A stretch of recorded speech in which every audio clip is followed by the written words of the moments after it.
Cool Kid. What's up, Cool Kid?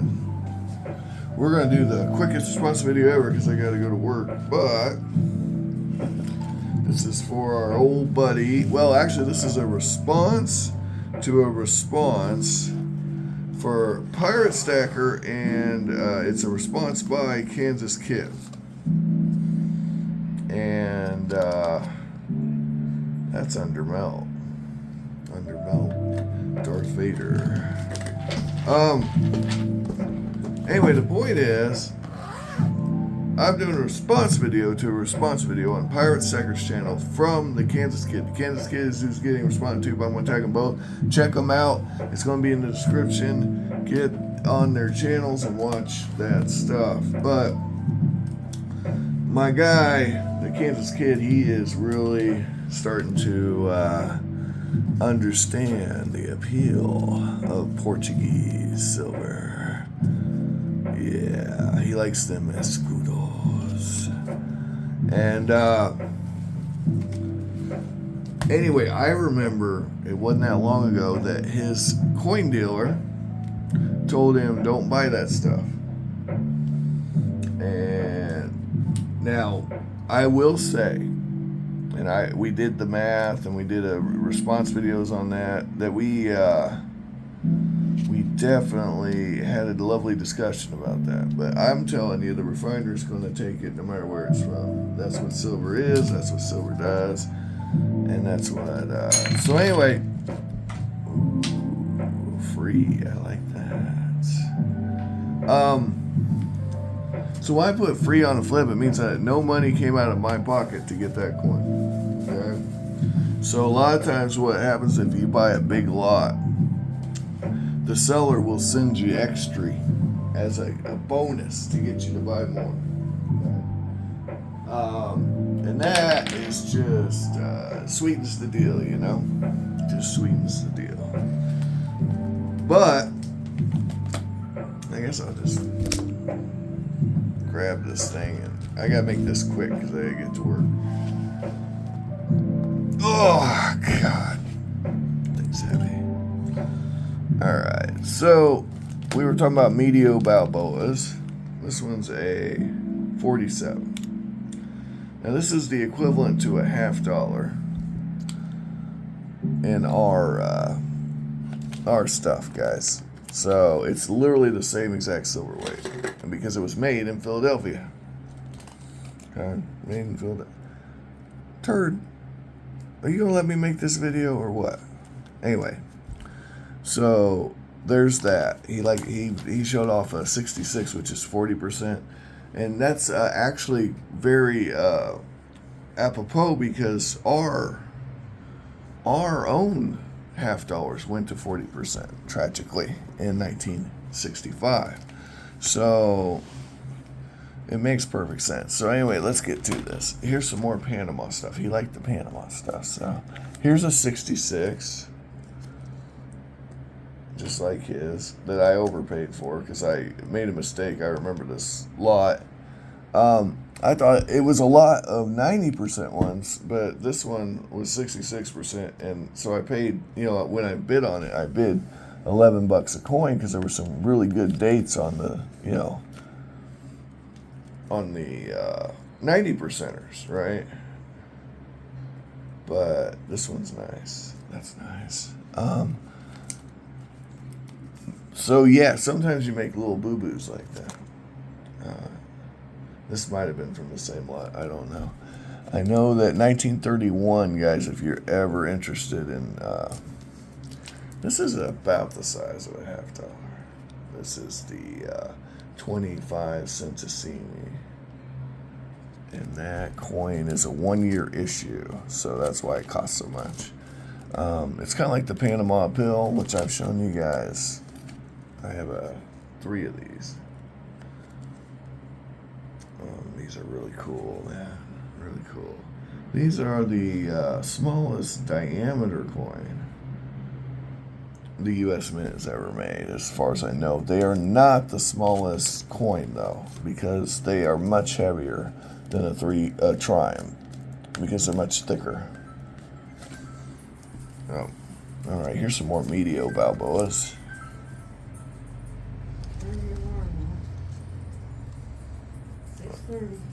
Yeah, Medio Balboas. We got plenty of them.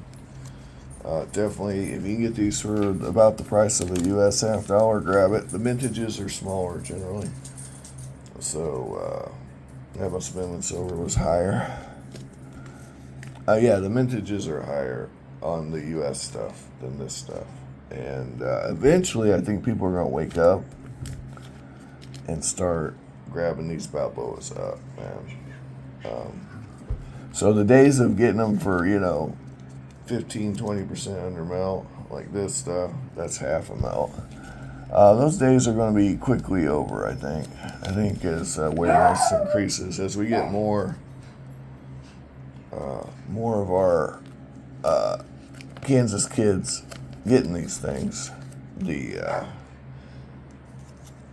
price can only go up.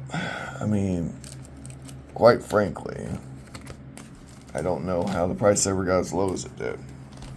I got pages and pages of the 10-cent coins. They're the dimes of the... Here we go. Let's do... So he liked the Escudos. You got your 2.5 Escudo. And I just got oodles and oodles of these. Now, the reason people don't generally buy the Escudo coins, there's a couple reasons. One is some of them are actually really low mintage. Some of these dates are actually really hard. But you got the 5 Escudo. The ASW on this is 0.14. It is 65% silver, and that's the other reason no one buys these, is 65% silver is an odd-ass purity. But, if you do the math, that's under melt. Under melt's under melt, As long as... Now, guys, if the purity's too low, that really doesn't apply on some of this stuff. Well, most of this stuff, like 65%, you can refine this. This can be refined. All right. I got like 4 pages of Escudos. Sometimes I'll just grab whole lots of these way under melt, And then sometimes I'll pay over melt because maybe it's a good date. We're in good shape. That one's a little over melt, I think. So, it's like a collection / stacking. Okay, we got Denmark coming up. There's some rotten there. A lot of high value coins from Denmark. Not where I would go to stack, guys. Denmark. Denmark, Sweden. This is Sweden. And Norway, especially. You're not going to get a lot of silver under melt unless you're buying this kind of crap. That you can get under melt. You guys want to see an ugly snowman? Here's an ugly snowman.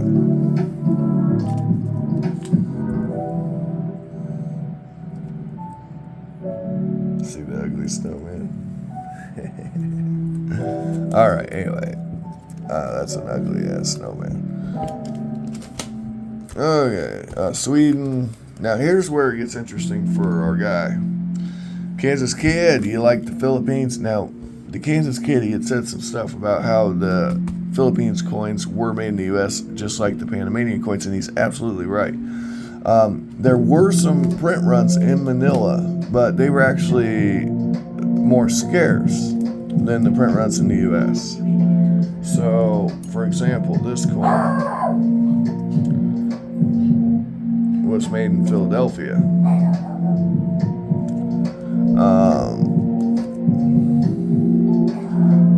Let's see here. Let's see if I got... here we go. This coin was made in San Francisco. The Manila Mint didn't really start making the silver coins, as far as I know, until the 40s. And they only did it during the war for a couple of years, and they were still making coins from San Francisco even then. Here's some examples. 1907. 1907, right? So that goes way back. The U.S. Mint was making this stuff, and you can get these cheap, or you can get them real expensive, all depending on the condition, right? But you know, sometimes you can get them under melt, sometimes you're gonna pay big bucks. Here's some. These are post U.S. This was actually after the U.S. left the Philippines, but it's got MacArthur on it, and the reason is because this guy, as far as the Filipinos were concerned, had saved the whole country. This was made in Denver. I got a bunch of these under melt. You gotta watch these, because if you get the S over D variety, you got an actual error coin that's, you know, made by the U.S. Mint. So it also comes in a 50 centavo. Very nice. And there's a 10 centavo, which to me, this is weird, but I rarely find the 10 centavos. The 10 centavos are much harder, as far as I can tell, to find than the 20s and the 50s. Now that could be anecdotal, I don't know, but it's definitely the truth. You can get these beat up sometimes. Sometimes you get a real nice one. You know, pretty. Yeah, and you know, for these, I would say, as a general rule of thumb, you want to pay, unless it's in like mint condition, you want to pay less by probably 10-15%. Well, no, like probably, 15% less than what you'd pay for an ASE of equivalent quality. So 15 to 20% less. That's what I'd do if I were you. Some of the mintages are really high on those. Some of the mintages not so much. So mileage will vary. The early dates that are in 90% sober are always going to carry a premium. So if you can catch one of those cheap, do it. All right. So this is the kind of stuff. I got pages and pages of the Philippine stuff. Some of it's in mint condition. Some of it, you know, not so much. I even have the Spanish stuff. Where are you at? Spanish stuff. Ooh. That one's got cool toning on it. Let's check it out. Anyway, it's a very iconic design. Yeah, very iconic. Very cool. Alright. Ooh, that one's fun. Nice. Anyway, let's find that Spanish stuff. Oh, here's one. This is like a Spanish version of the 10-cent coin. You know, very cool. Some of the Spanish stuff gets really expensive, really super expensive. So, you know, you gotta keep your eyes out. It's kind of like Puerto Rico. Puerto Rican stuff is really expensive. All right, guys. So, Kansas Kid, there you go. There's some, just a brief little overview of some really cool U.S.-made silver coinage on two of these. The U.S. made all those Panama coins and most of these Philippine coins. All right, guys, that's all I got. Thanks for watching. Hope you have an amazing day. Like, share, and subscribe, all that jive. If you liked what you saw. If you didn't like what you saw, let me know in the comments why, what I did wrong. Was it the ugly snowman? Because we can do it again. I will scare you all again. Here we go. We're going to do it one more time as I head out. The ugliest snowman you are ever going to see is right here, my friends. And that's all I got for today. because I gotta go to work. Peace out.